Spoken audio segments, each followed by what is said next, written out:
Tiens, petite information intéressante aussi, ça s'est passé du côté de l'Ukraine. D'ailleurs, je vous mets l'URL. Je vous le rappelle, hein, si vous êtes sur Twitch en live, je vous mets l'URL dès que je trouve le bon bouton qui va bien. Merci le clavier QWERTY, vu dans l'endroit où je suis. Ici, ce sont des claviers QWERTY, chouette.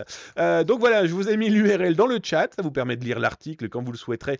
Et bien là, si vous êtes en direct sur le chat, 19h-20h en Europe et 13h-14h du côté de l'Amérique du Nord, New York, Québec, Montréal, en tout cas francophone pour Québec-Montréal, New York, vous démerdez.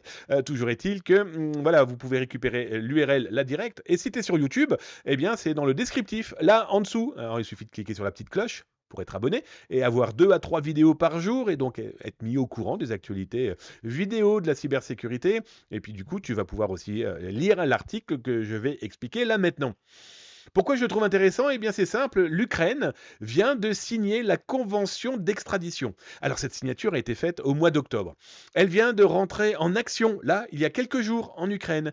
Ça veut dire quoi? Eh bien cet accord d'extradition va leur permettre, eh bien, aux autorités ukrainiennes de pouvoir extrader toute personne ayant fait des bêtises sur son territoire ou toute personne extérieure ayant fait des bêtises, eh bien, à l'encontre, par exemple, du gouvernement ukrainien ou des entreprises. Alors, cette convention d'extradition, c'est quoi? Eh bien d'abord, ça la lie avec des pays comme le Chili, la Colombie, la République dominicaine, l'Équateur, le Salvador, le Guatemala, l'Honduras, le Kazakhstan, le Mexique. Autant dire des contrées qui permettent à certains pirates informatiques, on ne va pas se voiler la face, mais aussi à d'autres escrocs de la zone ukrainienne, entre autres, d'aller se planquer, par exemple. Il y a aussi les États-Unis. Ils viennent de signer cette convention aussi avec l'oncle Sam, qui va donc permettre à l'oncle Sam de demander à l'Ukraine de lui envoyer certains pirates informatiques et vice-versa. Bref, petite information quand même, ça c'est sur le papier, il faut savoir que l'Ukraine, normalement, n'extrade pas ses propres populations, surtout à la condition où elles ont eu en main des informations qui peuvent être considérées comme sensibles, en tout cas pouvant impacter le gouvernement et la sécurité du public et du territoire. Mais bon, c'est intéressant de voir que même pendant la guerre, il y a des choses qui se signent. On peut même penser que la guerre, malheureusement, a fait accélérer certains éléments, donc comme par exemple ce genre d'extradition.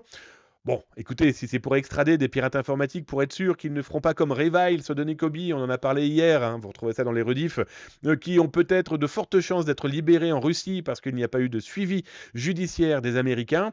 Bon, bah écoutez, si ça peut définitivement stopper des pirates informatiques qui ont pourri les entreprises et qui donc vont pourrir nos vies, moi je suis pas contre.